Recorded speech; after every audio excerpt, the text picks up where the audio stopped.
সুপ্রিয় সুধী, আসসালামু আলাইকুম। সংবাদ সারাক্ষণের পক্ষ থেকে সবাইকে স্বাগতম। আমি আজকের নিউজগুলো পড়তেছি। জন্মদিন উদযাপনের সময় নিজের গুলিতে শিক্ষার্থী নিহত। যুক্তরাষ্ট্রের এই ঘটনাটি ঘটেছে আমরা দেখতে পাচ্ছি। এরপরে আসি, তারেক রহমান বলেছেন সব সংস্কার অন্তর্বর্তী সরকারের দ্বারা সম্ভব নয়।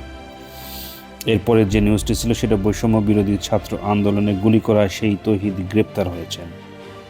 এবার স্পোর্টসে চলে যাই। একদিনের জন্য কারাগারে যেতে হবে হল্যান্ডকে। এই ঘটনাটি আমরা খুবই স্পর্শকাতর দেখতে পাচ্ছি। ম্যানচেস্টার সিটির একজন তারকা, তাকে জেলে যেতে হবে। এরপরে ওয়েস্ট ইন্ডিজ বনাম বাংলাদেশের টেস্টের খবর। প্রথম দিনে ওয়েস্ট ইন্ডিজ রান তুলেছে 250 রান 5 উইকেটের বিনিময়ে। দেখা যাক আজকে সারাদিন খেলার পরে কি পরিস্থিতি দাঁড়ায়। এরপরে আসছে আমাদের বিনোদন জগতের আকর্ষণীয় একটি খবর, যেটা হেরাফেরি 3 মুক্তি পাচ্ছে। ধন্যবাদ সবাই।